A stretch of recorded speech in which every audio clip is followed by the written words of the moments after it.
Perjalanan Lia ternyata tidak sia-sia. Di festival itu, ia keluar sebagai pemenang. Ya surprise aja, surprise banget karena memang saya nggak duga gitu. Nggak ada feeling menang juga, saya malah ya itu pesimis gitu. Ya saya berharap sih sekecil apapun ajang itu ya kita harus appreciate ya, kita harus menghargai gitu. Karena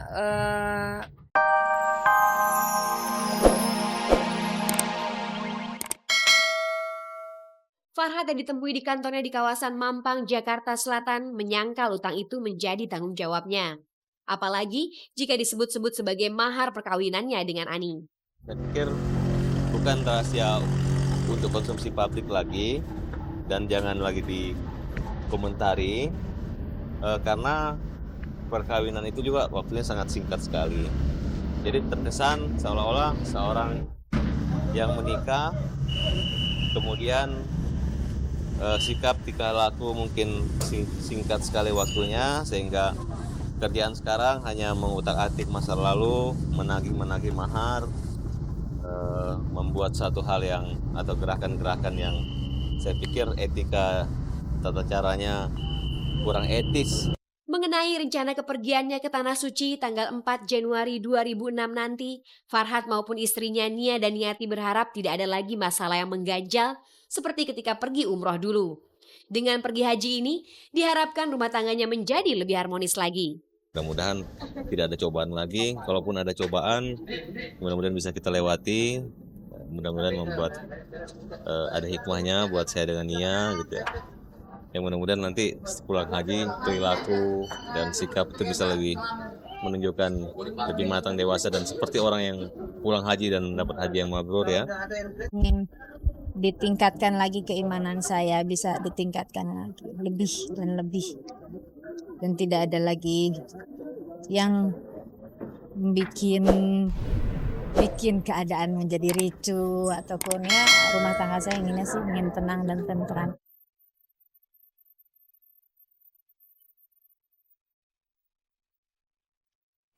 Artis sinetron Rieke Diah Pitaloka ternyata gemar berbelanja di sebuah factory outlet. Hari Minggu kemarin Cek dan Dicek memergokinya sedang berbelanja di sebuah FO di Bandung. Menurut Rieke, berbelanja di FO ternyata lebih cocok baginya yang suka berpakaian simpel ketimbang memesan di sebuah butik.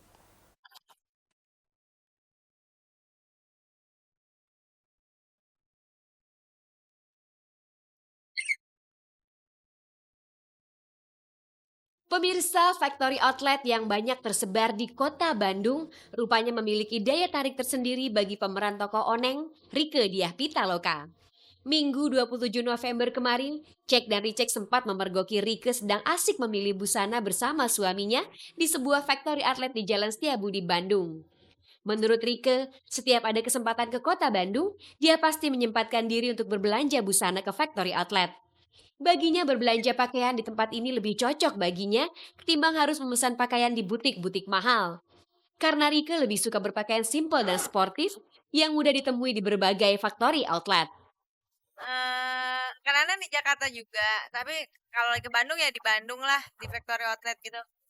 Kalau saya bisa kemana-mana aja sih, nggak dipatok harus mall ini atau butik ini, di mana aja bisa. Yang penting modelnya saya suka udah.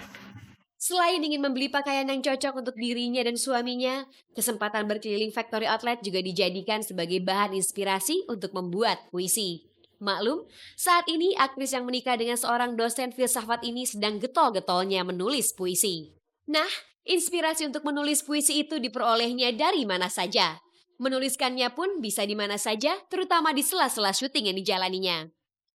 Ada yang langsung di laptop, ada yang saya simpen dulu di handphone gitu ya. Saya simpen dulu atau saya kirim dulu sama suami. Terus nanti saya tulis lagi, diendapkan kayak gitu. Dari sekian banyak cabang sastra yang ditekuni, menulis puisi merupakan kegiatan yang paling intens dilakukan. Karena menurutnya, puisi biasa menggambarkan peristiwa yang panjang hanya dalam larik-larik yang singkat. Puisi itu sebuah peristiwa besar yang terjadi berjam-jam atau berhari-hari atau bertahun-tahun. Itu lewat puisi bisa disampaikan hanya dalam beberapa baris kata, beberapa baris kalimat. Itu bisa dikemas jadi satu cerita gitu kan. Itu keunikannya sendiri gitu. Kalau ditanya aliran mana yang diikuti, Rike tidak bisa menjawabnya dengan pasti. Karena dia suka Sapardi Djoko Darmono, W.S. Rendra, dan penyair lainnya. Rike juga tidak membatasi tema puisi yang diangkatnya. Ada puisinya yang membicarakan tentang politik, tentang kenaikan BBM, globalisasi atau tentang PP3M yang kontroversial itu. Atau sekedar masalah suami istri yang sederhana, seperti puisinya yang berjudul Tentang Aku dan Ayahmu. Kemarin Rike sempat memperdengarkan puisinya itu. Ketika esok paginya, ketika 2 gumpal dagingku masih menempel di dadanya, sejumput suara bening membangunkan. Ibu, aku datang. Untuk pertama kali, kulihat lelakiku menitikan air mata. Dan kami berpelukan dan kita masih telanjang.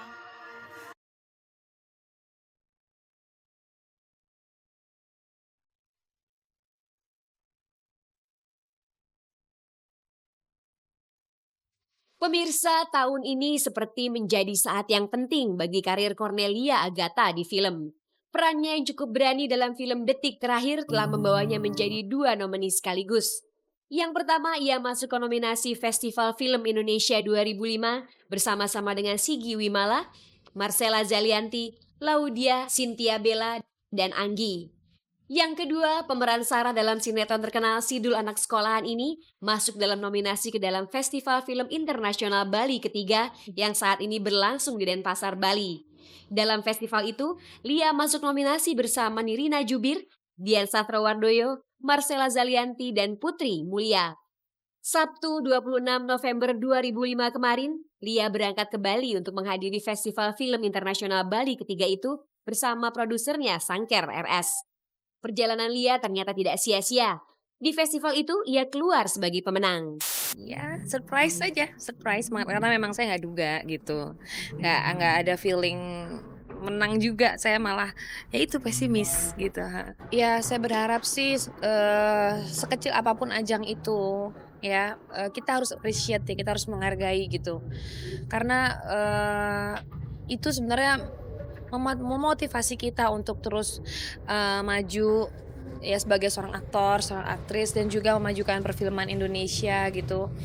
Pemirsa, selain kemenangan Cornelia Agatha, film yang dibintanginya juga meraih gelar The Best Movies. Penghargaan lain untuk film Indonesia diberikan kepada Rizky Hanggono yang main dalam film Ungu Violet sebagai Best Actor, Best Soundtrack untuk film Bad Wolves, Best Skenario untuk film Janji Joni, dan Best Director untuk Joko Anwar yang menyutradarai film Janji Joni. Rasa syukur saya ya bahwa film ini menang sebagai film terbaik The Best Movie ya. Ya memang dari apa yang kita upayakan dari awal, kita berusaha pertama itu memberikan yang terbaik. Dan ternyata saya melihat ini Bali International Film Festival ini juga juri-jurinya juri-juri internasional. Dan mereka ini lebih peka dalam penilaian ya.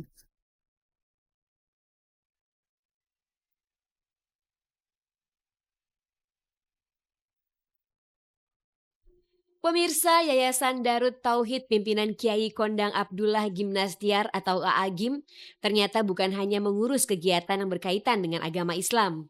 Yayasan ini juga memiliki usaha yang bergerak di bidang media massa, rumah produksi, dan sejumlah usaha lain yang berbasis ekonomi Islam, termasuk di bidang pertanian. Minggu 27 November 2005 kemarin berlokasi di lahan perkebunan Cigugur Girang, Parongpong, Bandung, AAGIM memperkenalkan program revolusi agro kepada Menteri Pertanian Anton Aprianto. Kepada Menteri Pertanian, AAGIM menunjukkan pemakaian teknologi enzim yang dikemukakan oleh salah seorang santri Darut Tauhid.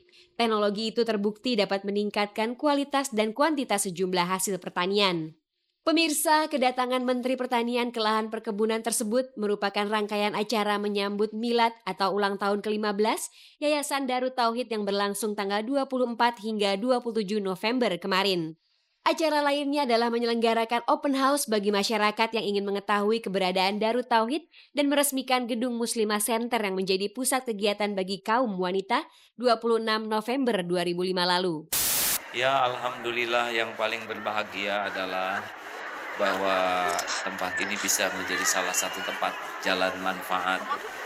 Mudah-mudahan dari ilmu agama, dari juga segi perekonomian, dan yang paling penting membuat masyarakat semakin ya termotivasi untuk bisa berubah, itu yang paling penting.